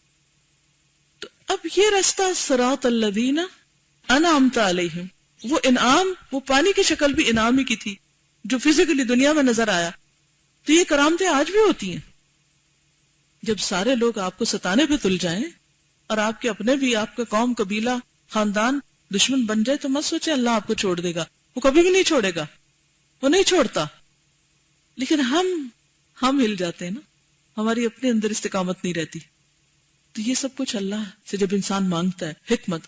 اب مثلا آپ کوئی اچھا کام کریں، کسی نے اعتراض کر دیا، یہ تو کوئی کام ہی نہیں، اب آپ کہتے ہیں حالانکہ آپ نے شروع کیا تھا بڑی نیک نیتی اور جذبے کے ساتھ، اب شیطان آیا، اس نے وسوسہ ڈالا اور آپ کو کمزور کر کے آپ کی اچھی بھلی ایک نیکی کا سلسلہ ختم کرا دیا۔ لیکن یہ ہو نہیں سکتا تھا کہ اگر آپ اگلی ہی نماز میں پورے خشوع سے مانگتی کہ اہدنا الصراط المستقیم، اللہ مجھے لوگوں کے فتوے اور لوگوں کی دلیلیں اور لوگوں کی باتیں نہیں چاہیے، مجھے تیری رہنمائی چاہیے، تو مجھے بتا جو کچھ میں کر رہی ہوں وہ صحیح ہے غلط ہے۔ اور اس کا تجربہ میں نے اپنی زندگی میں کیا۔ بعض اوقات لوگوں نے جو کچھ میں ٹوٹا پوٹا کرتی تھی اس پہ شدید قسم کے اعتراضات کیے، یہاں تک کہ کوئی کسر نہیں چھوڑی کچھ بھی کہنے میں کہ جو کسی کو برے سے برا کچھ کہا جا سکتا۔ تو obviously جب آپ اتنی باتیں ادھر سے ادھر سے ادھر سے سنتے تو پھر آپ سوچتے کہ اچھا پتہ نہیں شاید میں ہی غلط ہوں۔ اور دنیا سے زیادہ جب لوگ آپ کو دیندار بن کے آخرت سے بعض اوقات ڈراتے ہیں کہ آپ کی تو آخرت تباہ ہو رہی ہے جو یہ کر رہی ہیں، تو اس وقت انسان سوچتا ہے چلو دنیا میں تو جگیا سے گیا، آخرت کی قیمت پہ تو یہ نہیں کر سکتے کہ وہاں اللہ ناراض ہو۔ تو ایسے میں کوئی مفتی ہے جو آپ کو فتویٰ دے گا کہ آپ جو کر رہی ہیں وہ ٹھیک ہے؟ ہو سکتا کوئی بھی نہ ملے، اور آپ کا کیس ایک یونیک کیس ہو کہ اس کو خود بھی نہ علم ہو۔ کون بتائے گا پھر آپ کو؟ کہاں سے پوچھیں گے؟ اللہ سے پوچھیں، اللہ سے مانگیں گے، اور مسلسل مانگتے رہے مانگتے رہے مانگتے رہے حتیٰ کہ شرح صدر ہو جائے اور جہیم نعیم میں بدل جائے۔ اس وقت تک چین نہ آئے جب تک یہاں نعیم نہ آ جائے، اور جو آپ کر رہے ہیں اسے پورے یقین اور پورے شرح صدر کے ساتھ نہ کرنا شروع کر دیں۔ تو اس لیے بے حد ضروری ہے کہ انسان سب سے زیادہ فکر مند ہو اپنے قلب کا اور قلب سلیم کا، کہ مجھے اس کی حفاظت کرنی، اس میں کہیں بال نہیں آنے دینا، اس کو نہیں کہیں نقصان ہونے دینا. دنیا جتنی مرضی آپ کی تعریفیں کرے کوئی فائدہ نہیں ہے اگر یہاں اندر کھٹک ہے. کوئی جتنی مرضی کو تنقید کرے، برا بھلا کہے، آپ کو فرق ہی نہیں پڑے گا اگر یہاں نعیم ہے. اس لیے بہت ضروری ہے کہ جب بھی ذرا بھی دل پہ کچھ آئے تو کیا کرے، فوراً اللہ کی طرف رجوع کرے. اور اگر الگ سے نفل پڑھنے کا ٹائم نہیں بھی مل رہا، ایک تو کہ ذکر کرنے میں کیا مشکل، آپ لوگوں کے بیچ میں بیٹھ کے اپنا کنیکشن اللہ سے بنا سکتے ہیں، کہیں جانے کی بھی ضرورت نہیں، وہیں دیر اینڈ دین اسی وقت مانگنا شروع کر دیں اندر ہی اندر. اور پھر کیا کریں، پہلی نماز جو اس کے بعد آئے رو کے اللہ سے مانگے اور تکرار سے کہیں اہدنا الصراط المستقیم، اہدنا الصراط المستقیم، اہدنا الصراط المستقیم. اس کی جتنی چاہے تکرار کر سکتے ہیں آپ، جب تک آپ کا دل راضی ہو جائے کہ سن لی اللہ نے. پھر جب آپ رکوع پہ جائیں عاجزی سے استغفار کریں، اور جب کھڑے ہوں تو کیا یقین سے کہیں سمع اللہ لمن حمدہ، سمع اللہ لمن حمدہ. تو جو حمد آپ نے وہاں کی اللہ کی، سمع اللہ، اللہ نے سن لی، دعا بھی سن لی، حمد بھی سن لی. ربنا ولک الحمد. تو انشاءاللہ جتنا جتنا آپ کا اللہ سے تعلق مضبوط ہوتا جائے گا، اسی قدر آپ کو نیکی کے کاموں پر یقین، جماؤ اور استقرار نصیب ہوگا انشاءاللہ. اور پھر آہستہ آہستہ آپ لوگوں سے بالکل بے نیاز ہو جائیں گے. کون آپ کو شاباش دیتا ہے اور کون آپ پہ تنقید کرتا ہے، اور کون آپ کے ساتھ کیا رویہ اور کیا معاملہ کر رہا ہے، یہ ان کا اخلاق ہے، ان کا طریقہ ہے، وہ انہیں کو ساجے. ہمیں اپنے طریقے پہ رہنا ہے، اپنے طریقوں کا تعین خود کریں، اپنے دل کی حالت کو کسی کے ہاتھ میں مت دیں کہ وہ اس سے کھیلے، اسے خود کنٹرول کریں. اور یہ کب ہوگا؟ جب انسان ان خواہشات اور شہوات سے بچے گا، کیونکہ یہ انسان کی کمزوریاں ہوتی کہ جس میں انسان اللہ کو ناراض کرتا ہے. ان 5 چیزوں کے علاوہ ایک اخلاص بھی ہے، لیکن یہ 5 امور پر حاوی ہے، یعنی ہر چیز اللہ کے لیے ہو. اور پھر وہ صراط مستقیم کی بات کرتے ہوئے کہتے ہیں کہ بندے جس قدر اس دعا کے محتاج ہیں کسی چیز کے نہیں، اور جس قدر یہ دعا بندوں کے لیے مفید ہے کوئی اور دعا مفید نہیں. کیونکہ اگر صحیح طریقہ، صحیح رستہ مل گیا تو آپ منزل پہ پہنچ کر ہی رہیں گے. کیونکہ صراط مستقیم بہت سے علوم، بے شمار ارادوں اور لا تعداد ان لمیٹڈ ظاہری اور باطنی یعنی چھپے ہوئے اندر کے اعمال اور ترک اور اجتناب کے بے شمار امور پر مشتمل ہے. یعنی صراط مستقیم کا تعلق صرف ریچول سے نہیں ہے یا ان کے طریقے جاننے سے نہیں ہے، اس کا تعلق کس کس سے ہے؟ بہت سے علوم سے بھی ہے، ارادوں سے بھی ہے، ظاہری اعمال سے بھی ہے کہ ان کا طریقہ ٹھیک ہو، اور باطنی اعمال، دل کے اعمال، اور بہت سی چیزوں کو چھوڑنے اور ان سے بچنے سے بھی ہے کہ چھوڑیں کہ نہ چھوڑیں. بعض اوقات انسان چھوڑتے چھوڑتے حلال کو بھی چھوڑ بیٹھتا ہے، اور بعض اوقات انسان شبہ میں حرام میں بھی جا پڑتا ہے. تو یہ کیفیات بندوں پر ہمہ وقت طاری رہتی ہیں. ہر وقت انسان کسی نہ کسی کیفیت سے گزر رہا ہوتا ہے، کیونکہ جب انسان اپنے اوپر نظر رکھے ہوتا ہے نا تو اس کا حال کیا ہوتا ہے کہ وہ اپنے دل کی طرف متوجہ رہتا ہے کہ اچھا اب میں کیا سوچ رہا ہوں اور یہ کیا ہو رہا ہے، اور تو اس میں پھر انسان فوراً اپنے رب سے کہتا ہے کہ اللہم اہد قلبی، اللہ میرے دل کو ہدایت دے دے اور اس کو سیدھے رستے پہ لگائے رکھ. اور اللہ کا وعدہ ہوا من یؤمن باللہ یہد قلبہ. کسی بھی مشکل میں، وہ صرف کسی کے فوت ہو جانے کی مصیبت نہیں، کسی بھی مشکل وقت میں من یؤمن باللہ، اللہ پہ اعتماد کا اظہار کر دے انسان، یہد قلبہ، اللہ اس کو ایسی بات سجھائے گا کہ دل ٹھنڈا ہو جائے گا اور غم رہے گا ہی نہیں. اس صراط مستقیم کی تفصیلات بندے کبھی نہیں سمجھ سکتے، یعنی جتنی مرضی تفسیر کر لو یہ ڈیٹیلز کوئی نہیں بتا سکتا، قطعاً نہیں سمجھ سکتے. کبھی ایسا بھی ہوتا ہے کہ جس قدر تفصیلات بندوں کو معلوم ہوتی ہیں ان سے کہیں زیادہ وہ بے خبر ہوتے ہیں جو معلوم ہوتی ہیں. ان میں سے بھی بہت سی چیزوں پر قادر اور قابو یافتہ نہیں ہوتے، اور پھر بندے ان چیزوں کا ارادہ کرنے کے بعد بھی بسا اوقات عمل سے قاصر رہتے. پتہ بھی چل گیا کہ ٹھیک کیا ہے، کرنا کیا ہے، ارادہ بھی کر لیا پھر بھی نہیں کر پائے. ہوتا ہے ایسا آپ کے ساتھ؟ ہر وقت ہوتا ہے. عمل اگر کر لیا بڑے خوش ہو جاتے ہیں کہ نہیں میں تو کر لیتی ہوں جو میں سوچتی ہوں، تو پھر شرائط اخلاص پوری نہیں ہوتی، اخلاص کی شرائط پوری نہیں ہوتی. اور اگر شرائط اخلاص بھی موجود ہیں، یعنی خالصتاً اللہ کے لیے کیا ہے، تو پھر اللہ اور اللہ کے رسول کی پوری طرح مطابقت نہیں پائی جاتی، وہ طریقہ پوری طرح ٹھیک نہیں ہوتا. اللہ اور اللہ کے رسول کی مطابقت اگر موجود ہے، یعنی انہی کی مرضی کے مطابق کام کیا، تو پھر بندے اس پر ثابت قدم رہتے بھی ہیں یا نہیں. ایک دفعہ کر لیا اور آئندہ پھر ہمیشہ کے لیے غائب، کتنی مشکل میں ہے. تو پھر مدد تو ہر دم چاہیے نا. ایاک نعبد و ایاک نستعین، تیری مدد کے بغیر عبادت ممکن نہیں. یہ تمام باتیں پیش آتی ہیں اور ساری مخلوق لازمی طور پر ان چیزوں سے دوچار ہوتی ہے. سب دوچار ہوتے ہیں. یہ صرف آپ کے ساتھ نہیں، ہر ایک کے ساتھ ہوتا ہے. کوئی اس کو نوٹس کرتا ہے اور کوئی پرواہ بھی نہیں کرتے. وہ کہتے ہیں اتنی ڈیٹیل میں جانے کی کیا ضرورت ہے. دنیا کے معاملے میں چھوٹی سی چیز بھی خریدنی ہو، کیا کیا دیکھتے ہیں اس میں. اور خاص طور پر اب انٹرنیٹ پہ جو خریداری ہوتی ہے، یہاں تو شکر ہے یہ وبا کم ہے. جن ملکوں میں ہے وہ گھنٹوں بیٹھے رہتے ہیں ایک جراب خریدنے کے لیے، یہ بچے کا ایک ناپی خریدنے کے لیے. یس لٹرلی اس کا سائز یہ ہے، اس کی لمبی لمبی ڈسکرپشنز پڑھتے رہتے ہیں کہ اس کے اندر کیا کیا ملے گا آپ کو. پھر ریٹ چیک کرتے رہتے ہیں، یہ کتنے کا ہے، یہ کتنے کا ہے، اور بے شمار اور بلائیں ساتھ. دنیا کے معاملے میں اتنے میٹیکولسلی کام کرتے ہیں، لیکن جب دین کی بات آئے تو دل ہر خرابی سے بھرا ہوا، تو کہتے ہیں اللہ غفور رحیم ہے، فکر کی کیا ضرورت ہے.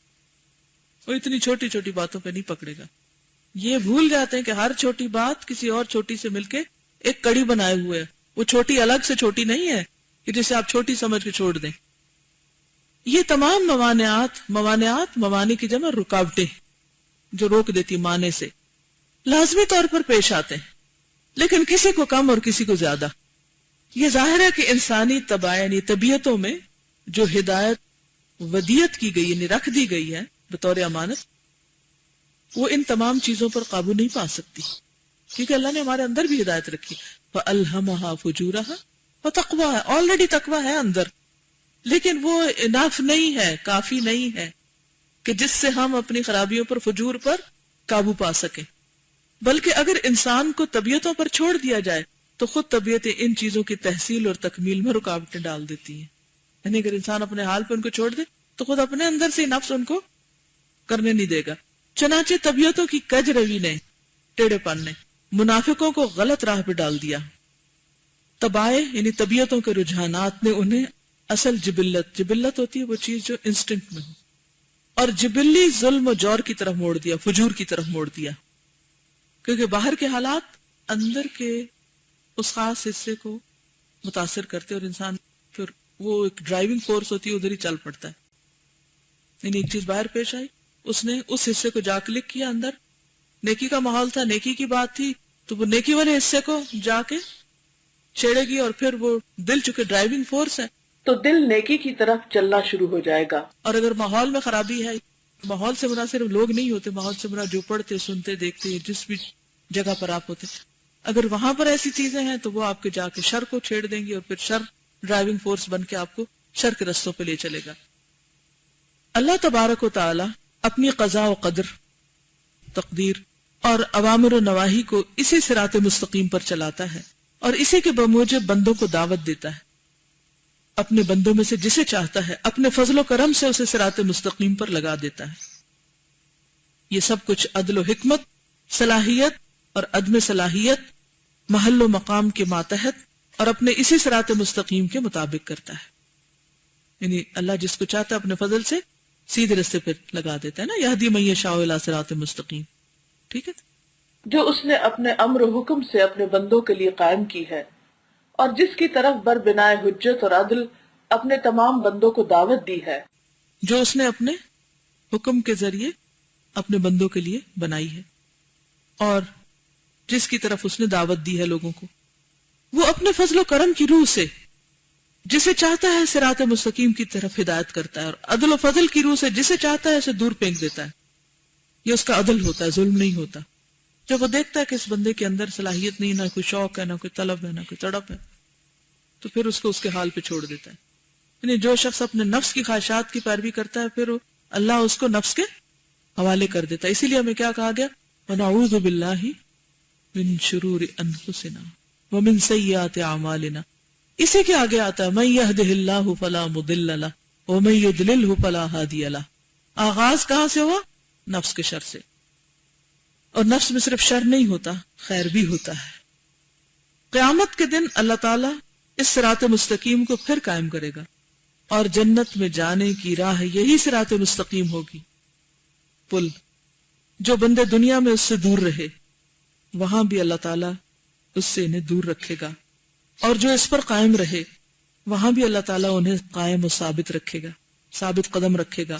جو بندے اللہ اور اللہ کے رسول کے لائے ہوئے دین پر ایمان لائے اور دنیا میں اس ایمان کے نور سے ان کے قلوب منور اور روشن رہے، یہی ایمانی نور ان کے اندر وہاں پوری قوت سے ابھرے گا اور ان کی رہنمائی اور رہبری کرے گا. حشر کی ظلمتوں اور تاریکیوں میں یہ نور ان کے آگے آگے اور دائیں جانب روشنی ڈالتے ہوئے ان کی رہنمائی کرے گا.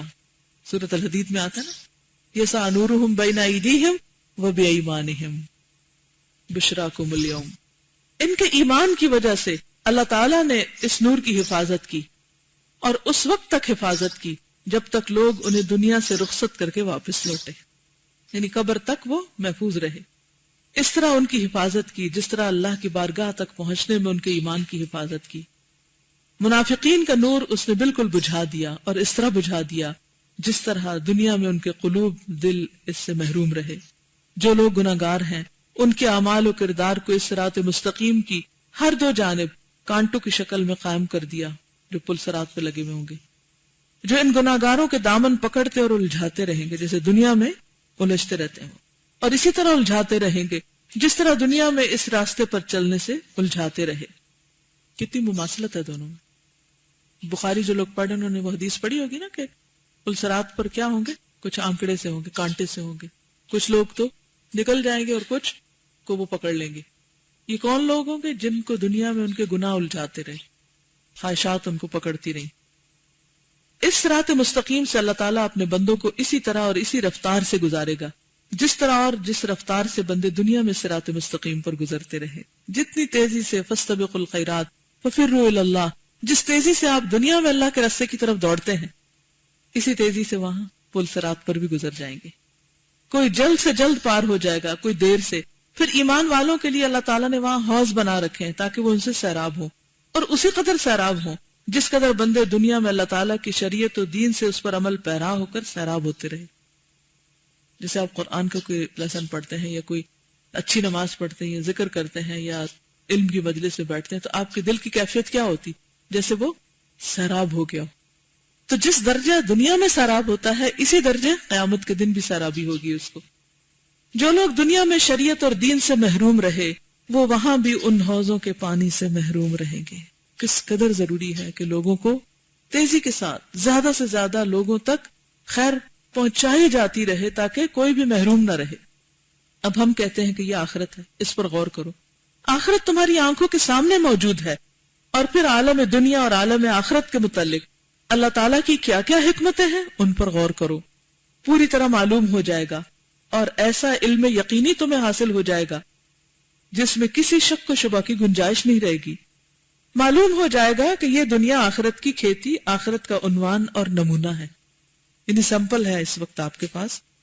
وَأُتُوا بِهِ مُتَشَابِهًا، آخرت میں لوگوں کی سعادت اور شقاوت کی منزلیں. میں سوچ رہی ہوں کہ وہ آیت میں جو آتا ہے ثمرہ کا لفظ، كُلَّمَا رُزِقُوا مِنْهَا مِنْ ثَمَرَةٍ رِزْقًا قَالُوا هَذَا الَّذِي رُزِقْنَا مِنْ قَبْلُ. تو ثمرہ کا لفظ اگر آپ دیکھیں نا، it's not فاکہہ. فاکہہ can be ثمرہ but ثمرہ is not only فاکہہ.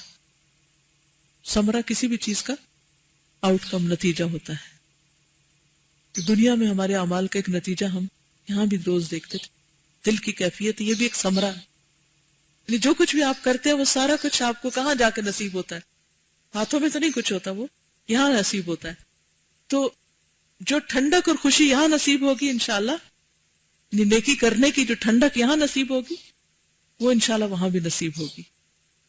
اور اسی طرح باقی جو اچھے اعمال کیے. آخرت میں لوگوں کی سعادت اور شقاوت کی منزلیں دنیا میں ایمان اور عمل، اعمال صالحہ اور کردار بد کے لحاظ سے مختلف ہوں گی. دنیا کی ہر منزل آخرت کی منزل کا عنوان اور نمونہ ہے، اور توفیق اللہ تبارک و تعالیٰ کے ہاتھ میں ہے.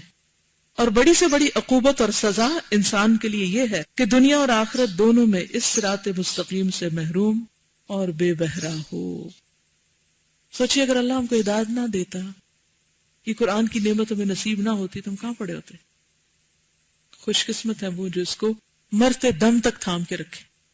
اور اس سے بڑی بد نصیبی کوئی نہیں کہ انسان چھوٹی چھوٹی مشکلات اور رکاوٹوں سے گھبرا کے اس راستے اور اس نعمت کو چھوڑ دے. تو اللہ تعالی ہم سب کے ایمان کی حفاظت کرے، ہمارے دلوں کی حفاظت کرے اور ہمیں واقعی قلب سلیم نصیب فرمائے.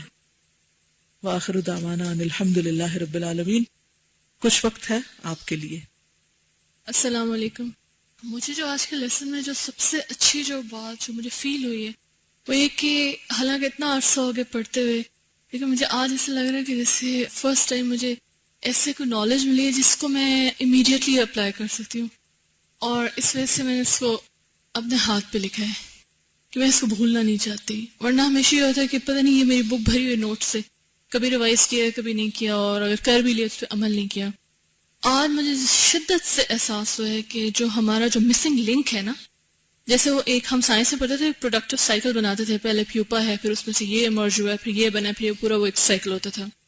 اور اگر اس میں کسی ایک سٹیپ پہ ہی وہ اگر اس کی ہلاکت ہو گئی تو پھر وہ آگے سائیکل نہیں چلتا. حالانکہ پہلے بھی بات تھا، لیکن آج میرے سے دل کے اندر جا کے یہ چیز گئی کہ ہمارے کیا مسنگ لنک ہے علم اور عمل کے دوران. کیا چیز مسنگ ہے؟ آئی تھنک ہمیں نیڈ ہی نہیں فیل ہوتی. ہمیں لگتا ہے کہ ہماری نیڈ فلفل ہوگی، ہم نے جان لیا، ہم نے لکھ لیا، کتاب بند، بیگ میں ڈالی، اگلی چیز کا پیریڈ آ گیا. We don't feel the desperate need to act upon it.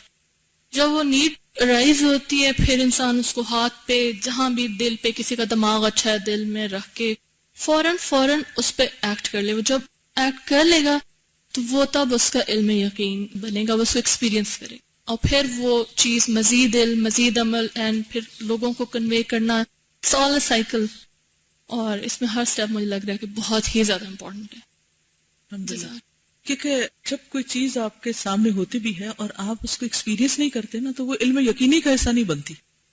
دیکھیں ایک ہے تھیوری، ایک ہے نالج، اور ایک یہ ہے اس پر عمل کر کے جو نتیجہ آپ کو ملتا ہے تو وہ نتیجہ آپ کے لیے مزید کس چیز کا باعث بنتا ہے؟ علم یقینی کا. اور علم یقینی پھر ذریعہ بنتا ہے کس کا؟ مزید عمل کا. السلام علیکم. وعلیکم السلام. الحمدللہ آج فرسٹ ٹائم ایج 11 میں آئی ہوں، اور اللہ کا بہت بڑا احسان ہے کہ اللہ تعالیٰ نے اتنی زبردست دنیا میں ہمیں بلڈنگ دی اور اتنے پیارے لوگ جن کے اندر ہم اللہ کا ذکر کر رہے ہیں. میں ڈاکٹر ہوں، آج میری جاب تھی، اور استاذہ کا جب بھی لیکچر ہوتا ہے میرا دل ہوتا ہے کہ بس میں پہنچ جاؤں. لیکن مشکلات، رزق حلال، اور اگر شاپنگ کے لیے اجازت مانگیں تو سب دے دیتے ہیں، لیکن اگر قرآن کے لیے آنا ہو تو اجازت نہیں ملتی. لیکن ایک بات، جب آتے ہیں تو جس طرح وسوسے شیطان ڈالتا ہے، کیونکہ رکاوٹیں ہوتی ہیں. ہم پرمیشن لینا چاہ رہے تھے، میں اپنے کچھ کولیگس کو بھی لانا چاہ رہی تھی، لیکن میں آپ کو بتا نہیں سکتی کہ کتنی ہنڈرینسز تھی ہمارے آنے میں، عجیب سی، یعنی کہ کسی طرح سے بھی تم نہ آ جاؤ. تو ایک خیال میرے دل میں آیا کہ کیا علمی طور پر جو چیزیں ہم پاتے ہیں اور علم کی صورت میں جو سنتیں اور تمام طریقے اپناتے ہیں، الحمدللہ اللہ کا احسان ہے کہ اللہ نے یہ نعمت استاذہ کے ذریعے سے ہمیں پہنچائی. اور میں آج یہاں لے کر جاؤں گی اپنے کولیگس کو، پتہ نہیں انہیں کیا موٹیویشن ملتا ہے، اور انشاءاللہ ملا ہوگا، کیونکہ مجھے علم سے زیادہ جو پیار اور جو جذبہ ملا، کیونکہ پل صراط کا جو راستہ آج استاذہ نے ایکسپلین کیا اور جس طریقے سے پل صراط سے ہم گزریں گے، میں اس کو بہت جگہوں پر ڈاکٹرز کی کلاس میں ایکسپلین کرتی رہی ہوں، لیکن یہاں آ کر مجھے اللہ نے ایک اتنا زبردست موٹیویشن دیا کہ جو ہم یہاں کریں گے وہی سب کچھ آگے ملے گا. میں اکثر سوچا کرتی تھی وہ بال سے بھی باریک راستہ اور تلوار سے بھی تیز راستہ، اس پہ کیسے تیز چلیں گے جب تک اللہ کی مدد نہیں آئے گی. لیکن اتنی خوبصورت بات جو آج میرے دل کو لگی کہ جتنا تیزی سے فاستبقوا الخیرات اور اس دین اور شریعت کے راستے پر تیز چلو گے اتنی ہی تیزی سے وہاں سے گزر جاؤ گے. اور میں یہ سوچ رہی تھی کہ جتنی بھی رکاوٹیں آئیں لیکن اب میری تیزی میں کوئی کمی نہیں ہوگی انشاءاللہ. اور اب یقین مانے یہ موٹیویشن مطلب ایک لمحے، ایک چیز، ایک جذبہ، اور وہ جو مجلس کی جو محبت ہوتی ہے، کیونکہ میں یہاں آتی ہوں انٹرنیٹ پہ بھی سن سکتے ہیں نا، کیونکہ ہمارے پاس تو اتنے سارے کمپیوٹرز ہوتے ہیں، لیکن یہ وہ کمپنی کا اثر، وہ ایفیکٹیوٹی ہوتی ہے جو ایک جلا بخش دیتا ہے، ایک انرجی دے دیتا ہے. اور آپ دعا کریں میرے کولیگس کے لیے بھی کہ ہمارے سارے میڈیکل ڈاکٹرز جو ہیں اللہ تعالیٰ ہم سب کو اللہ کے دین کی یہ جو تڑپ میں ڈال دے تاکہ ہم واقعی مسیحا بن جائیں. یہ دعا آپ نے میرے لیے اور میرے کولیگز کے لیے خاص طور پر کرنی ہے. اللہ آپ سب کو بہت جزائے خیر دے. السلام علیکم. سزا 2 باتیں شیئر کرنی تھی. ایک تو یہ کہ جیسے آپ نے وہ ایک آرٹیکل پڑھا تھا نا ابھی شروع میں, اس میں یہ جو ایویلیویشن تھی کہ جب میں کسی کے قریب جاؤں تو اس کے دل میں میرے لیے اٹریکشن ہوگی یا ریپلشن. تو اس بات سے بہت خوف آیا نا کہ واقعی جب ہم کسی کے قریب جائیں تو ہمارے سے وہ اٹریکٹ ہوگا یا ریپیل ہوگا نا, ہمارا دل اور اس کا دل جو ہے.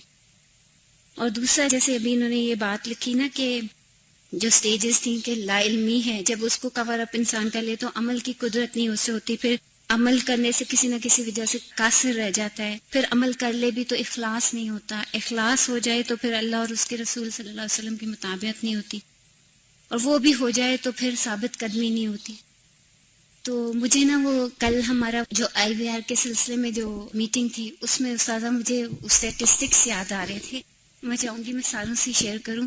ہم نے جو رمضان موبائل پورٹل بنایا تھا اس پہ کچھ الوداع کا کنٹینٹ تھا اور کچھ دوسرا کنٹینٹ تھا. جو الوداع کا کنٹینٹ تھا اس میں تو تفسیر تھی استاذہ کی اور دعاز تھیں اور رمضان کے پروگرامز تھے, اور جو دوسرا کنٹینٹ جو تھا جس میں قوالی تھی اور حمد و نعت تھی اور اس طرح کی اور چیزیں تھیں, تو وہ ہمیں بتا رہے تھے کہ الہدا کا کنٹینٹ جو ہے وہ 20% یوز ہوا ہے, اور باقی جو سب سے زیادہ وہ بتا رہے تھے ہٹس آئی ہیں نا وہ قوالیوں پہ آئی ہیں. 5 لاکھ یوزرز تھے اسلامک پورٹل کے, اور جس میں سے الہدا کے جو تھے وہ تقریباً 2 لاکھ کے قریب تھے. ویسے تو موبی لنک کے 30 لاکھ یوزرز ہیں, اس میں سے 5 لاکھ وہ ہیں جنہوں نے اسلامک پورٹل کے لیے آپٹ کیا. اس میں سے بھی صرف 20% ایسے ہیں جو صحیح دین کو, چاہے وہ الہدا کا ہے یا کسی اور کی طرف سے وہ سننا چاہتے ہیں. باقی جو عوام ہے وہ کس میں گری ہوئے, وہ قوالیوں میں. تو مجھے وہی بات یاد آ رہی تھی کہ ہم عمل کرتے ہیں اور کبھی وہ مطابقت نہیں ہوتی. علم آ جاتا ہے کہ ہاں کوئی نیکی کا کام کرنا ہے, پہلے درجے پہ تو علم ہی نہیں, کرنا کیا, اور توحید خالص کا ہی نہیں پتا, تجرید الہی کا ہی نہیں پتا. اس کے لیے میں یہاں سے یہ کہوں گی کہ کتنے لوگ اس کے لیے تڑپتے ہیں, کوشش کرتے ہیں, رستے ڈھونڈتے ہیں کہ کون کون سے طریقے جس سے عوام تک ہم پہنچیں اور ان کو بتائیں تو صحیح. مجھے خوشی اس بات کی, ٹھیک ہے ہم 20% ہی صحیح, لیکن الحمدللہ اللہ نے یہ توفیق تو دی, رستہ تو کھولا, کچھ ذریعہ تو بنے. اور اس میں کتنے بے شمار لوگوں کی ایفرٹس جو الہدا میں کام کرتے ہیں, جن کے کوئی نام آپ کو نہیں پتا, کوئی ان کی ہسٹری نہیں پتا کہ وہ کہاں بیٹھ کے کیا کر رہے ہیں, کس خاموشی کے ساتھ, ان سب کا حصہ ہے اس میں. اور وہ سالوں کی محنت ہے جو اس وقت وہاں گئی, اور 2 لاکھ یا جتنے بھی لوگوں نے اس کو ہٹ کیا یا جیسے بھی جانا. تو ہم بعض اوقات نیکی کے رستے پہ ہوتے ہیں تو بس جلدی اور فوراً نتیجہ چاہتے ہیں, اور لانگ ٹرم کوشش اور محنت نہیں کرنا چاہتے. اور اول تو کوشش ہی نہیں, دور اندیشی تو بہت دور کی بات ہے. چھوٹی چھوٹی باتوں پہ افینڈ ہو جاتے ہیں, چھوٹی چھوٹی باتوں پہ ہم بیکار کی بحثوں میں پڑ جاتے ہیں, چھوٹی چھوٹی باتوں پہ اصل کام چھوڑ کے رہ جاتے ہیں, کیونکہ اپنے پہ کنٹرول ہی کوئی نہیں.